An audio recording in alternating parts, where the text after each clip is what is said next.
사랑의 하나님, 오늘 우리 가운데 함께 하셔서 우리가 오직 하나님을 높이게 하여 주시고 우리 가운데 하나님의 음성을 발견하며 믿음으로 살아가는 우리가 되도록 주님 인도하여 주시옵소서.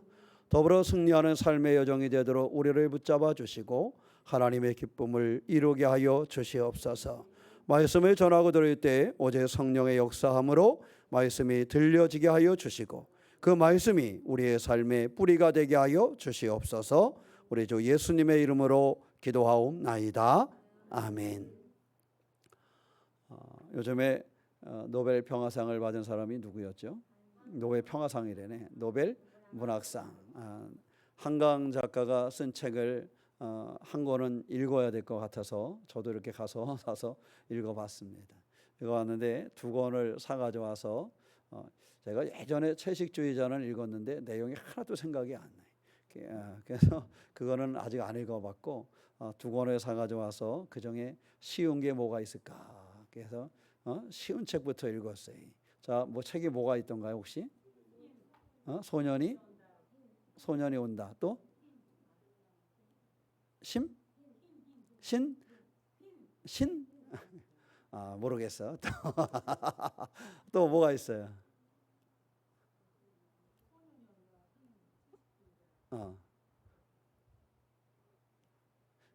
잘 모르겠죠. 그 중에 제가 앞에 거를 이름에 태양꽃이라는 그 동화책이 하나 있어요. 그래서 가장 쉬운 것이 뭐가 있을까? 그러니까 동화가 제일 재밌을 것 같더라고요. 그래서 그거를 먼저 읽어봤어요. 그랬더니 그 중에 나오는 하나의 이야기가 있습니다. 그 주인공이 이렇게 싹이 터서 이렇게 나서 꽃이 이렇게 올라가면서 다른 꽃들을 보면서 이제 하는 얘기. 그래서 보면서 굉장히 다른 것들을 부러워해요. 자, 저기 뭐 장미꽃도 있고 여러 가지 꽃들이 있잖아요. 야, 나는 저런 꽃을 피우지 못했는데 저 장미꽃은 참 얼마나 예뻐요. 이렇게 식으로 쫙 많은 꽃들을 이렇게 보면서 막 부러워하는 거예요. 뭐 어떤 꽃을 피우고 저런 건 이렇게 했는데 나는 참 보잘것없다. 이렇게. 근데 나중에 어떤 얘기가 나오냐면 들어보니까 알게 되니까 어떤 거는 꽃은 화려하고 예쁜데 진딧물이 너무 많아가지고 그 꽃이 고생을 아주 많이 한다는 거야. 그런 소식을 들어요. 예. 그러니까 이게 꽃이 예쁘고 화려하다 해가지고 다 행복한 것은 아니다라는 거예요. 그래서 거기 나오는 이야기 중에 하나가 뭐냐 하면 세상의 모든 꽃들이 다 결과적으로 속사정이 있다라는 거예요. 속사정이. 그러니까 그 피어가는 모습은 화려해 보이는 것도 있고 정말로 많은 사람들이 와서 이렇게 하는 것들도 있지만 막상 그 속에 들어가 보면 다 무엇이 있다고요? 다 속사정이 있는 거예요. 어떤 곳은 화려하게 꽃이 핀 것 같지만 그 진딧물 때문에 아주 고생하는 그런 꽃도 있고 어떤 곳은 아주 멋진 열매를 맺은 것 같지만 오히려 그 열매 때문에 힘겨운 인생을 살아가는 그러한 나무들도 있고 그래서 보면서 책은 한번 사서 읽어보고요. 이건 제 느낌인데 사람들이 살아가는 인생도 그런 것 같아요. 어떤 사람은 전혀 근심 걱정 없이 정말로 화려하고 멋지게 많은 사람들의 눈에 띌 만한 인생을 살아가는 것 같은데 그 속에 들어가서 이야기를 나눠보면 왜 그렇게 아프고 힘겹고 어려운 일이 많은지. 어떤 사람은 정말 저 정도라면 근심 걱정이라는 것은 아무것도 없을 사람 같은데 이야기를 나눠보면 왜 그렇게 그 앞에 아프고 근심도 많고 걱정거리가 차고 넘치는지. 어떤 사람은 저 인간은 살기 너무 힘들 거야. 어떻게 도저히 살아갈까 싶어서 가서 얘기를 나눠봤더니 참 그 환경을 넘어서서 행복하고 아름답게 살아가는 그러한 인생도 있더란 말이지.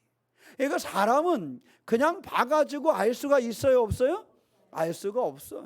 모든 사람이 다 속사정이 있어요. 그래서 어떤 사람은 보잘것없어 보이는데 인생을 굉장히 행복하게 사는 사람이 있고 어떤 사람은 부러움이 하나도 없을 것 같은데 들어가 보면 속사정이 여기저기 상처와 아픔 가운데 살아가는 사람들이 차고 넘치기도 하고 이것이 사람들이 살아가는 삶의 모습인 것입니다. 그러므로 누구의 삶을 크게 부러워할 것도 없고 누구의 삶에 대해서 손가락질할 것도 없고 그저 내게 주어진 내 삶을 아름답게 살아내는 것이 내게 주어진 것임을 기억하시기를 축원합니다.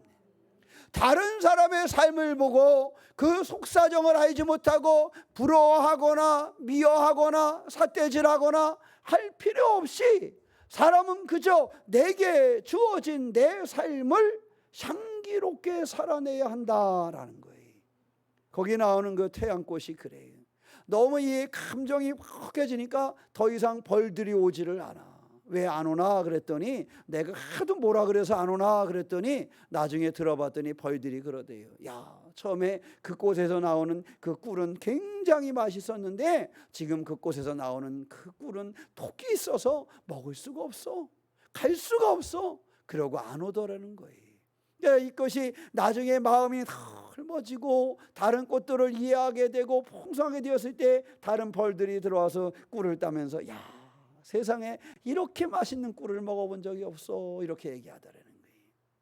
주어진 내 삶을 내가 나의 모습으로 행복하게 살아갈 때, 내 모습을 아름답게 만들어갈 때 그 삶의 속사정과 환경은 다 다를 수 있고 때때로 아픔을 겪기도 하지만 그렇게 자기의 삶을 살아내는 꽃이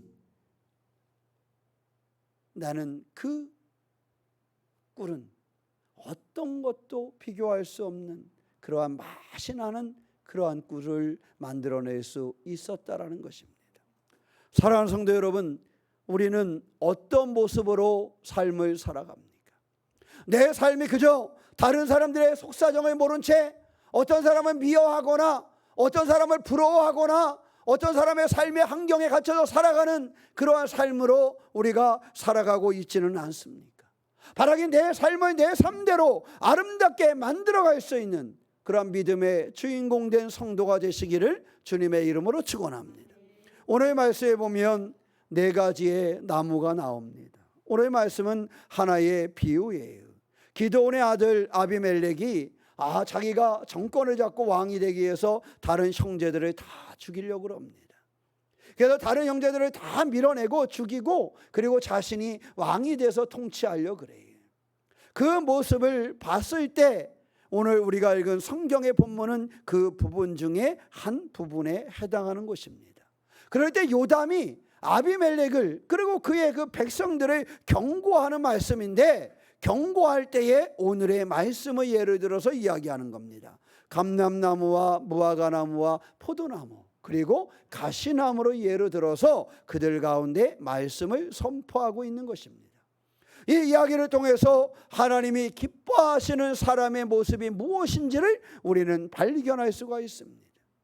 우리가 어떤 모습으로 하나님이 원하시는 모습 또 하나님이 원하시는 이에서 우리가 피해야 되는 일들이 무엇인가 하는 것을 가르쳐주고 있습니다.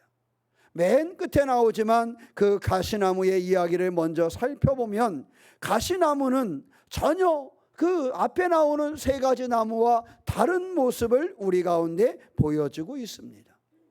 자, 그냥 우리가 한번 상상만 해봐도요, 가시나무는 사람들에게 주는 유익이 있을까요? 없습니다. 여기 나오는 이 가시나무의 예는요, 사람들에게 유익을 주는 것이 없습니다. 왜 유익을 주는 것이 없어요? 첫째는 열매가 없어요. 열매가 없는 가시나무이기 때문에 다른 이들에게 어떤 유익을 끼치지 못합니다. 가시나무는요, 이쪽 지역은 좀 이렇게 태양빛도 뜨겁고 그런 곳이잖아요. 그래서 그것을 가려줄 수 있어야 되는데 가시나무는 그런 그늘을 만들어주지도 못합니다. 가시나무는 열매도 없고 사람들에게 그늘을 만들어주지도 못해요. 그래서 사람이 가까이 오지 못하게 하는 것이 가시나무입니다. 그래서 가시나무는요, 해로운 존재로서의 모습을 보여주는 거예요. 다른 말을 하는 사람이 있을 수도 있어요. 목사님, 가시나무의 뿌레기가 얼마나 좋은, 그럴 수도 있어요.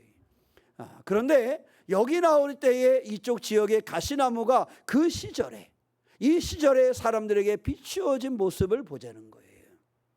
가시나무가 열매도 없지, 그늘을 만들어주지도 못하지, 사람들이 지나가면 그 가시로 찌르기만 하지 유익을 주는 것이 전혀 없는 나무입니다. 그런데 다른 나무들이 왕이 되고자 하는 것을 원하지 않을 때에 이 가시나무를 찾아가서 왕이 되어서 우리를 다스려 달라고 이야기를 합니다. 그런데 가시나무는 겸손하게 섬겨 있지 않은 나무가 되지를 못했습니다. 그는 겸손하지를 못했어요. 그래서 그들은 교만과 그러한 욕심으로 왕이 되는 모습을 가리켜주고 있습니다. 겸손과 섬김으로 그 나라와 민족을 이끌어가야 되는데 그는 그렇지 못하고 교만하게 무섭게 그것을 통치하려고 하는 모습을 보여주고 있습니다. 마치 요즘에 정치판에 누구를 떠올리게도 합니다.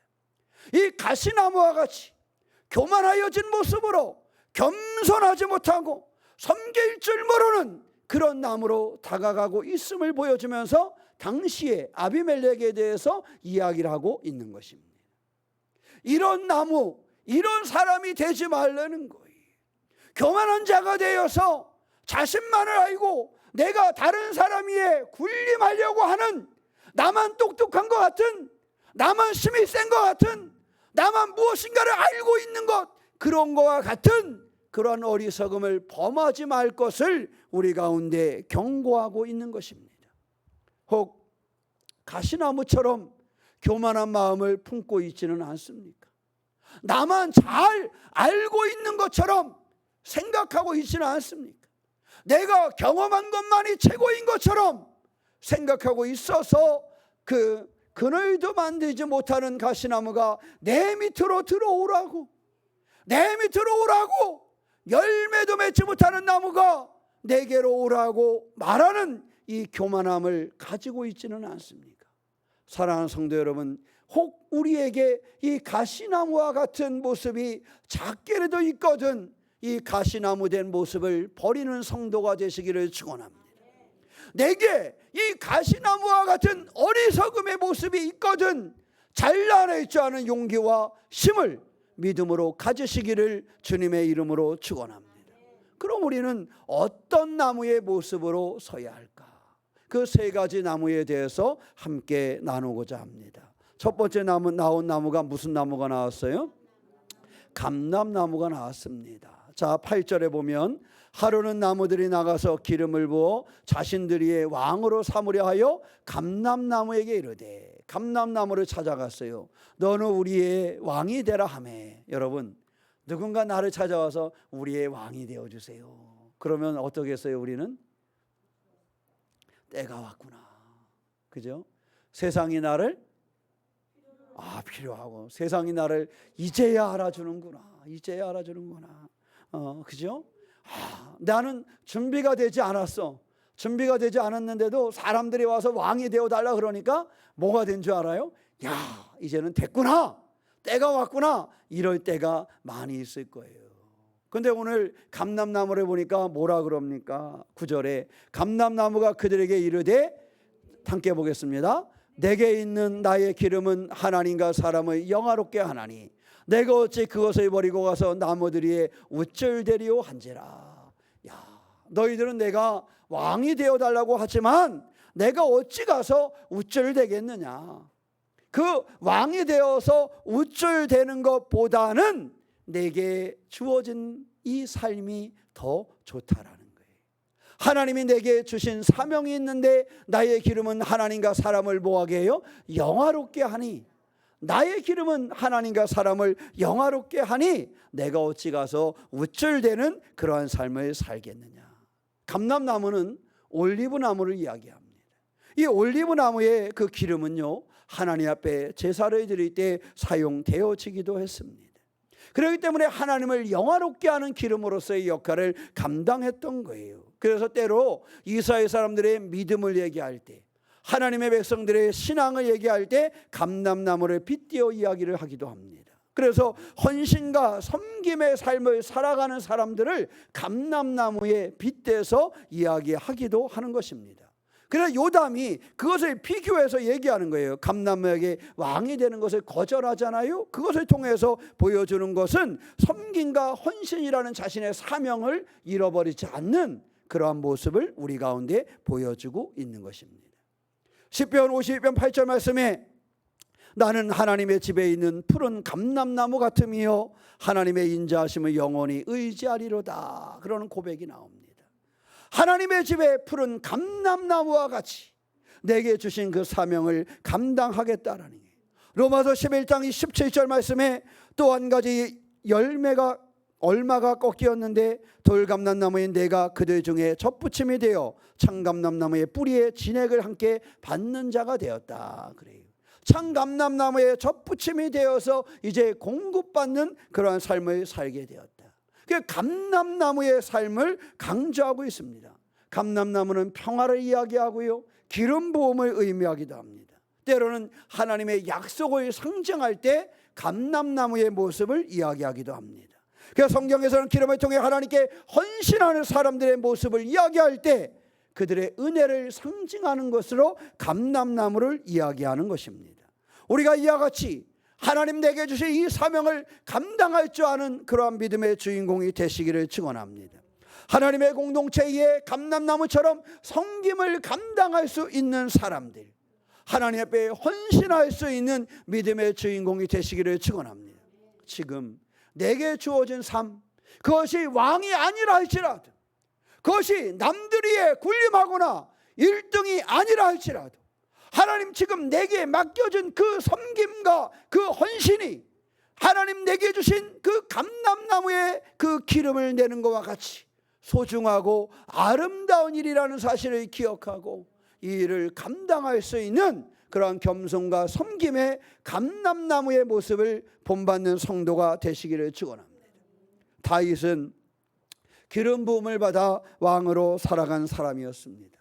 그러나 그의 삶의 모습은 감람나무처럼 헌신과 섬김의 모습을 가지고 있는 것이 다윗의 모습이었습니다.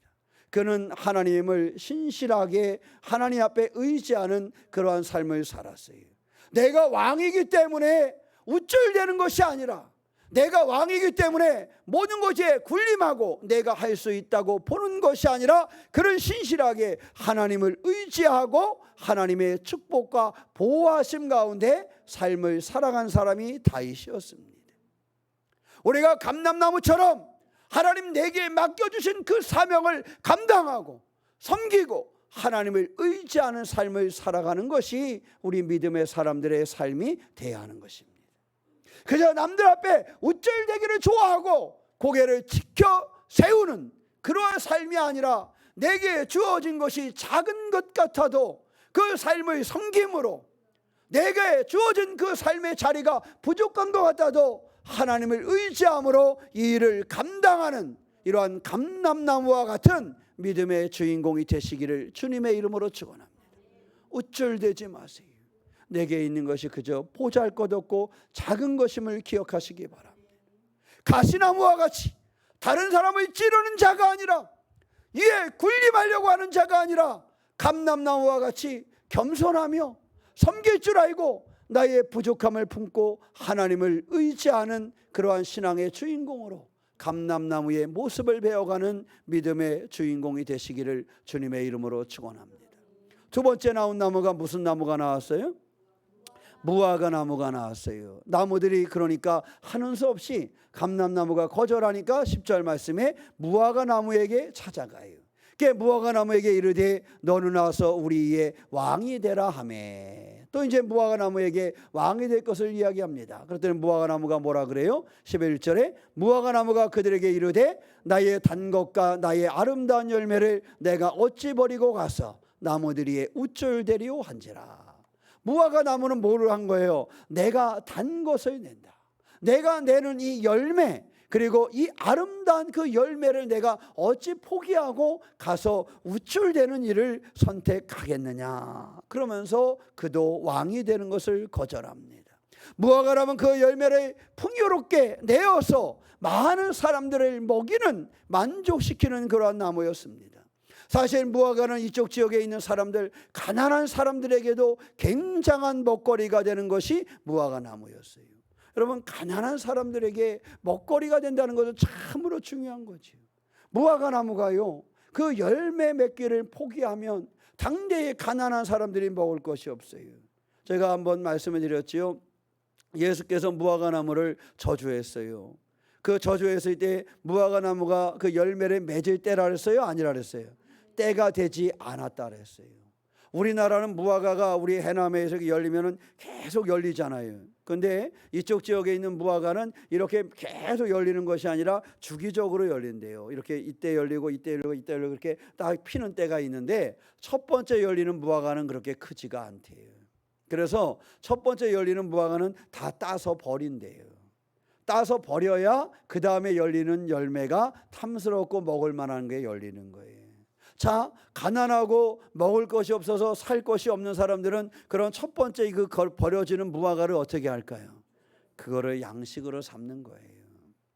그래서 첫 번째 나오는 무화과를 양식으로 삼는 거예요. 저도 이거를 잘 이해하지 못했는데 유모세 선교사님이라고 이스라엘에 가서 유학 가서 거기서 공부한 목사님이 계세요. 그분은 어느 한의사였거든요. 그분이 가서 그 무화과에 대한 거 연구를 잘 해보니까 그 깊이를 그렇게 설명을 하더라고요. 뭐 주석 성경에도 여러 가지 이야기가 있지만 그분이 가서 직접 대면하고 연구한 결과가 거기에 들어있기도 해요.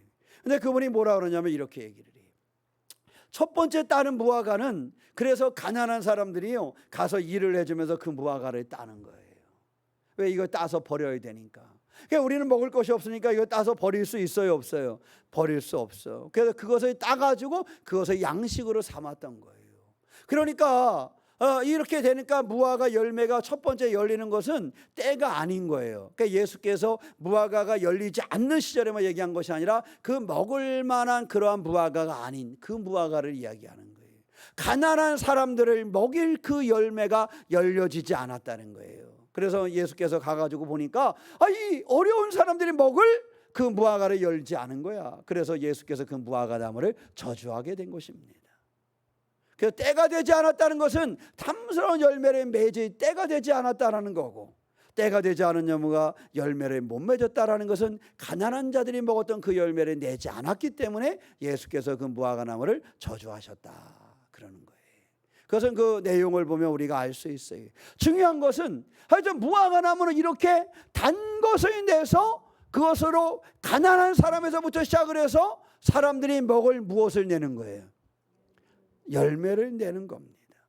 그러니까 이 무화과 나무는 내가 우쭐대고 다른 나무 위에 군림하는 그러한 모습보다 내게 주어진 이 열매를 탐스럽게 내는 것, 이것을 최고의 사명으로 알고 그 은혜와 축복을 나누는 삶을 살아가는 것을 비교할 때 무화과 나무를 이야기하는 것입니다. 우리도 무화과 나무처럼 하나님께서 우리에게 주신 은사와 재능을 가지고 다른 사람들을 축복하며 이것을 나눌 줄 아는 그러한 삶을 살 수 있어야 한다는 것입니다. 그저 내가 누구의 군림하는 우쭐댈 만한 그러한 높은 지위와 많은 것을 가지고 있지 않아도 지금 내가 낼 수 있는 무화과 나무처럼 하나님이 내게 맡기신 은사와 재능을 통해서 지금 내가 내는 것을 통해서 우리는 축복을 유통하고 하나님의 은혜를 유통하는 그러한 삶을 살아갈 수 있어야 한다는 사실입니다. 요엘서 2장 22절에 보면 들짐승들아 두려워하지 말지어다 들의 뿌리 싹이 나며 나무가 열매를 맺으며 무화과 나무와 포도나무가 다 심을 낸다라는 표현이 있어요. 그럼 무화과 나무처럼 심을 내는 성도가 되시기를 축원합니다. 요한복음 1장 48절로 49절에 보면 나다니엘이 이르되 어떻게 나를 아시나이까 예수께서 대답하여 이르시되 빌립이 너를 부르기 전에 내가 무화과 나무 아래에 있을 때에 보았노라. 나다니엘이 대답하되 라삐여 당신은 하나님의 아들이시오 당신은 이스라엘의 임금이로소이다 라는 고백이 나옵니다. 무화과 나무 아래에서 그가 주님을 만나는 그런 놀라운 일을 경험하게 된 겁니다. 이 무화과 나무가 상징하는 것은 하나님과의 깊은 관계 속에서 내게 맡겨준 은사와 달란트, 그 은혜를 통해서 이것을 나타낼 줄 아는 모습의 사람을 의미하는 것입니다. 우리가 이 무화과 나무를 본받아서 하나님 내게 주신 은사, 하나님 내게 주신 은혜, 하나님 내게 주신 달란트, 그것을 여러분 크고 남들이 볼 때 멋져 보이는 것이 아니라 할지라도 지금 하나님 내게 주신 것을 잘 발견하고 찾아내어서 무화과 나무처럼 열매를 내는 그러한 성도가 되시기를 축원합니다. 단맛을 내는 것을 포기하지 않은 것처럼 하나님 내게 주신 은혜, 하나님 내게 주신 그 은사를 포기하지 아니하고 내게 주신 그것을 통해서 그 은혜를 유통하고 나타내고 그 축복을 이루어가는 믿음의 주인공 된 성도가 되시기를 축원합니다. 우쭐됨을 우선으로 여기는 것이 아니라, 높아짐을 우선으로 여기는 것이 아니라, 내게 주어진 그 은혜, 내게 주어진 달란트를 잘 빛을 발할 수 있는 그러한 믿음의 주인공 된 무화과 나무와 같은 성도가 되시기를 주님의 이름으로 축원합니다. 근데 이 무화과 나무도 그것을 거절했어요. 그랬더니 그 다음에 누구를 찾아가게 되는 거예요? 포도나무를 찾아가요. 12절에 나무들이 또 포도나무에게 이르되 너는 와서 우리의 왕이 되라 하매. 13절에 포도나무가 뭐라 그래요? 그들에게 이르되 하나님과 사람을 기쁘게 하는데 포도주를 내가 어찌 버리고 가서 나무들 위에 우쭐대리오 한지라. 이 포도나무도 그런 거예요. 포도나무도 하나님이 주신 즐거움, 그 축복을 내가 포기할 수 없다. 어떻게 내가 남들이 군림하는 것을 위해서, 그 우쭐됨을 위해서 이것을 포기하겠느냐. 그저 나는 내게 주신 하나님의 은혜를 가지고 포도를 잘 결실 맺게 하는 것, 이것이 내게 주어진 것이다. 그런 표현을 쓰는 것이지요. 나름대로의 군림하는 것을 선택한 것이 아니라 하나님과 사람들에게 참된 기쁨을 주는 곳에서 그의 삶의 사명을 발견한 것입니다. 우리의 삶에 여러 가지 일들이 있을 것입니다. 그러나 우리는 하나님의 주신 이 포도나무처럼 그 기쁨과 그 온전함을 낼 수 있는 그러한 믿음의 성도가 되시기를 축원합니다. 가시나무처럼 교만하여 지지 말고, 가시나무처럼 우쭐대려고 하지 말고, 교만하여서 사람들을 통치하려고 하는 사람이 아니라 내게 주어진 것을 소중하게 여기고 이것을 탐스럽게 열매 맺을 수 있는 사람. 포도나무에서 난 포도주는요, 많은 사람들에게, 그쪽 지역의 사람들에게 하나의 음료수와 같이 쓰임을 받았어요. 그리고 포도주는요, 하나님 앞에 제사를 드리는 데도 사용이 되어졌어요. 이쪽 지역의 사람들은요, 결혼 예식을 할 때도 반드시 포도주가 있어야 결혼 예식이 되었습니다. 그냥 온 하객들이 먹고 마셔서가 아니고요, 마지막 순간에 그 포도주를 받아 마셔야 신랑 신부가 되는 그러한 이 사람들의 어떤 전통적인 혼례 예식이 있습니다. 그렇기 때문에 포도주가 없이는 예식이 이루어지지를 않아요. 이게 포도주는 이쪽 지역의 사람들에게는요, 그 석회가루가 섞여 있는 물 때문에 마실 수 없을 때에 마실 수 있는 시원한 음료수가 되는 것이고, 결혼 예식이 마지막 성사되는 일에 꼭 필요한 것이고, 하나님 앞에 제사를 드리는 데도 꼭 필요한 것이 포도주였어요.